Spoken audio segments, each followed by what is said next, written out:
तो इस वीडियो में हम लोग देखेंगे एसएससी सीजीएल जो है वो रिक्रूट जो करती है वो किस किस पोस्ट के लिए करती है, क्या उसका पे स्केल होता है और कितना उसका एज लिमिट है।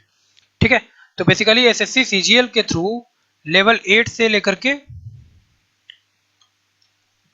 लेवल 4 तक का बहाली किया जाता है। और इसमें लेवल 4 में आपको ग्रुप डी नहीं है, यहाँ पे जो पोस्ट है वो है ग्रुप सी और ग्रुप बी का, ये जो है यहाँ पे फिल किया जाता है। ठीक है, यानी लेवल 8 में अगर देखें हम लोग तो 47,600 से लेकर के 1,51,100 ये मैक्सिमम पे स्केल है लेवल 8 का। और लेवल 4 में अगर देखेंगे हम लोग तो 25,500 से लेकर के 81,100 ये मिनिमम पे स्केल है जो कि एसएससी के द्वारा भरा जाता है। यानी मैक्सिमम लेवल 8 तक जाएगा और मिनिमम लेवल 4 तक का पोस्ट यहाँ से फिल किया जाता है एसएससी सीजीएल के थ्रू। ग्रुप बी और ग्रुप सी का पोस्ट है। अब देखते हैं कि कौन कौन सा पोस्ट है और कौन सा डिपार्टमेंट है, साथ ही साथ कितना एज लिमिट है उसके लिए बना रखा है एसएससी सीजीएल ने। सबसे पहले है असिस्टेंट ऑडिट ऑफिसर और असिस्टेंट अकाउंट ऑफिसर, ये दोनों जो पोस्ट है वो है लेवल 8 का और ये आपका अलग अलग मिनिस्ट्री में है। पहला तो Indian audit and account department under controller and auditor general of India, इसके अंतर्गत में है। और दूसरा सेम पोस्ट है Indian audit and account department under CAG के, दोनों ग्रुप बी का पोस्ट है। और इन दोनों के लिए जो एज लिमिट रखा गया है वो मैक्सिमम रखा गया है 30 साल तक। इसके बाद दूसरा लेवल 7 का, तो लेवल 7 में आपका आता है जो पे स्केल है यहाँ पे 44,900 से लेकर के 1,42,200, यानी लेवल 7 का पोस्ट है यहाँ पे। और इसमें देखते हैं कि कौन कौन सा वैकेंसी निकलता है एसएससी सीजीएल के थ्रू और कौन कौन से डिपार्टमेंट में, और साथ ही साथ एज लिमिट भी देख लेंगे। तो लेवल 7 और लेवल 8 इन दोनों में जो मैक्सिमम एज लिमिट आपको देखने को मिलेगा वो 30 साल 30 साल तक यहाँ तक। तो लेवल 7 में है आपका assistant section officer central secretariat में, असिस्टेंट सेक्शन ऑफिसर आईबी में, assistant section officer ministry of railways, section officer external affairs, section officer arm forces headquarter.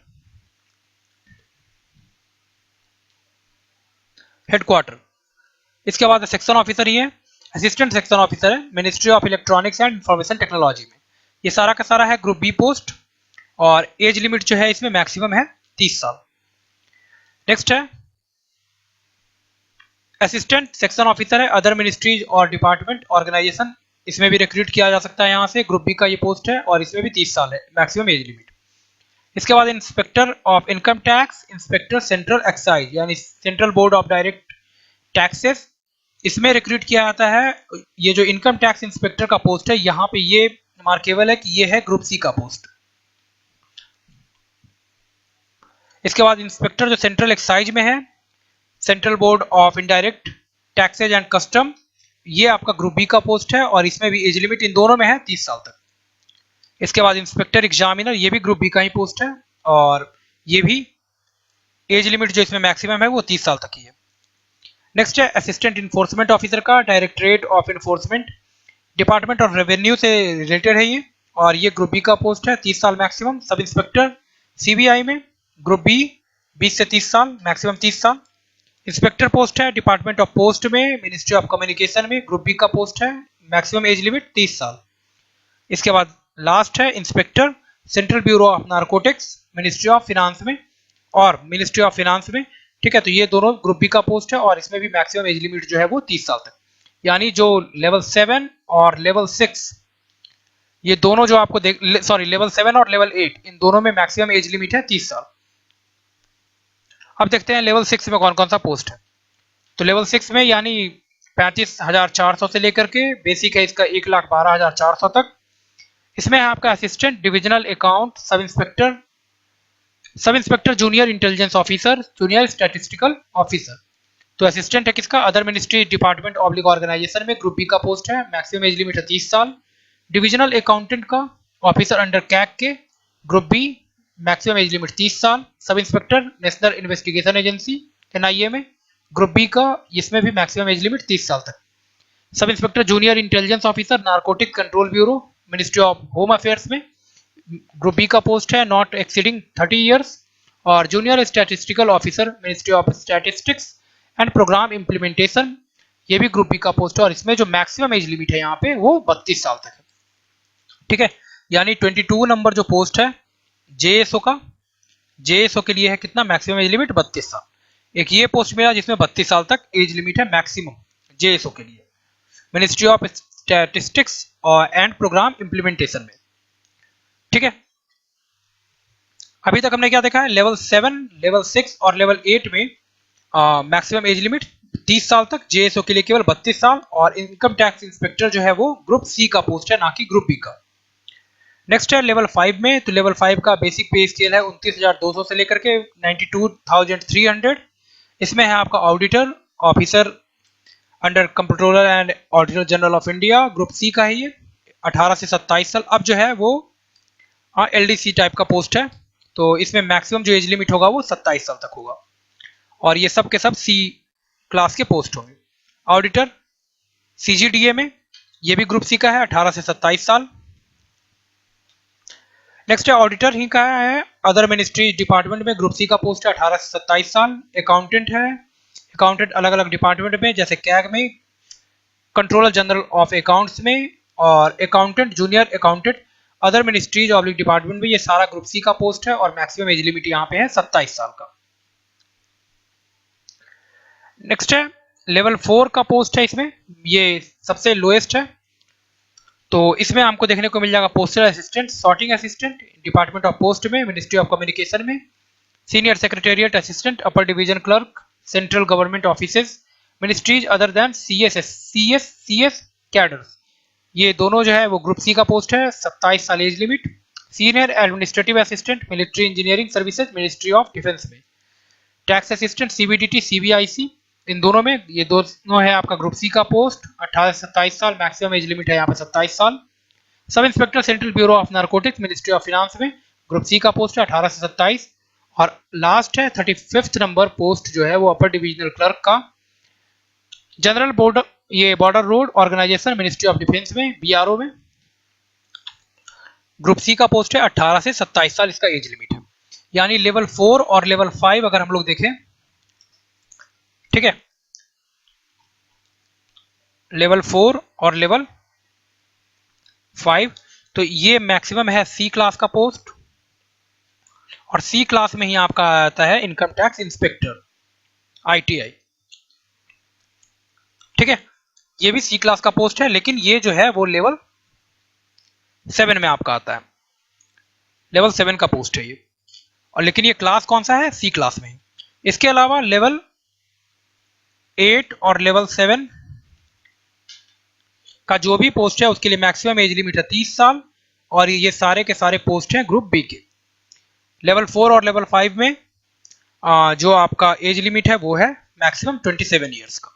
ठीक है, तो ये हम लोगों ने देख लिया कि किस किस लेवल का पोस्ट निकलता है एसएससी सीजीएल में, उसका बेसिक क्या है, किस डिपार्टमेंट में निकलता है, और उसका मैक्सिमम एज लिमिट क्या है। तो इस तरह के और वीडियोज और अपडेट्स के लिए बने रहिए। अगर आप चैनल पर नए हैं तो एसएससी से रिलेटेड कोई भी जो इन्फॉर्मेशन है और स्टडी मटेरियल वो आपको इस चैनल पे इजीली अवेलेबल होगा, तो चैनल को सब्सक्राइब करना ना भूलें। धन्यवाद। ये ऊपर जो अभी हम लोग देख रहे थे एज लिमिट, वो था बेसिकली अनरिजर्व के लिए। अब हम लोग देख लेते हैं कुछ एज रिलैक्सेशन भी एसएससी प्रोवाइड करती है, तो अलग अलग कैटेगरीज के लिए वो कौन कौन सा है और कितना एज रिलैक्सेशन प्रोवाइड किया जाता है एसएससी के लिए, एसएससी के द्वारा। तो पहला है एससी एसटी के लिए 5 साल का एज रिलैक्सेशन है, मतलब 30 साल जिसका एज लिमिट है यूआर के लिए उसका हो जाएगा 35, और 27 जिसका है उसके लिए हो जाएगा 32। सिमिलरली ओबीसी के लिए 3 साल का एज रिलैक्सेशन है, पीडब्ल्यूबीडी के लिए इतना, इसका है 10 साल, मतलब 30 साल अगर एज लिमिट है तो 40 साल पहुंच जाएगा, और अगर 27 है तो वो 37। नेक्स्ट है पीडब्ल्यूबीडी ओबीसी के लिए 13 साल का, 10 और यहाँ 10 है अनरिजर्व के लिए, तो 3 साल इसमें बढ़ा लीजिए, और एससी एसटी के लिए इसमें 5 साल ऐड कर दीजिए, यानी 15 साल का एज रिलैक्सेशन मिल जाएगा एससी एसटी कैंडिडेट जो भी फिजिकली हैंडीकैप्ड है उनके लिए। इसके बाद एक्स सर्विसमैन, तो 3 years after deduction of the military service rendered from the actual age age on closing date, 3 years after deduction of the military service, ये है एक्स सर्विसमैन के लिए। नेक्स्ट है defence personnel disabled in operation during hostilities with any foreign country or in a disturbed area and released as a consequence thereof, तो इसमें जो relaxation दिया गया है वो 3 साल का। Defence personnel disabled in operation during hostilities with any foreign country और in a disturb area and released as a consequence thereof, SC/ST के लिए ये 8 साल का है। नेक्स्ट है additional permissible relaxation in upper age limit for group C post के लिए, तो ग्रुप सी पोस्ट के लिए सिमिलरली वैसे ही है। Central government civil employees who have rendered not less than 3 year, जो भी सेंट्रल गवर्नमेंट के एम्प्लॉय हैं, सिविलियन एम्प्लॉयज, और उन्होंने अपनी सेवा जो है वो 3 साल से कम नहीं दी है, तो उसके लिए मैक्सिमम एज लिमिट है 40 साल तक का। Central government civilian employees SC/ST के लिए 45 साल तक का है। Widows, divorced women, women judicially separated and who are not remarried, उसके लिए है 35 साल तक का age relaxation up to 35 years of age. और आखिरी है widows, divorced women, women judicially separated and who are not remarried, SC/ST के लिए ये है एज लिमिट 40 साल तक। मतलब कुल मिलाकर के जो हमको मेजर यहाँ पे ध्यान रखना है वो हमको ध्यान रखना है कि अनरिजर्व के लिए मैक्सिमम जो एज लिमिट है वो है 30 साल। JSO को छोड़ के, JSO में है ये 32 साल। तो OBC में 3 साल का एज रिलैक्सेशन मिलता है यहाँ पे, SC/ST में 5 साल का, अनरिजर्व में 5 जोड़ लेंगे SC/ST निकल जाएगा, अनरिजर्व में 3 जोड़ लेंगे OBC का निकल जाएगा। और PWBD इसमें एज रिलैक्सेशन मिलता है 10 साल, UR के लिए, OBC के लिए 13 और SC/ST के लिए 15 साल का। तो यही हमको ध्यान रखना है। तो ये हो गया पूरा का पूरा एज लिमिट रिलैक्सेशन के बाद। तो इसको भी ऐड कर लीजिए इसी में। इस तरह के और वीडियोज और अपडेट्स के लिए बने रहिए।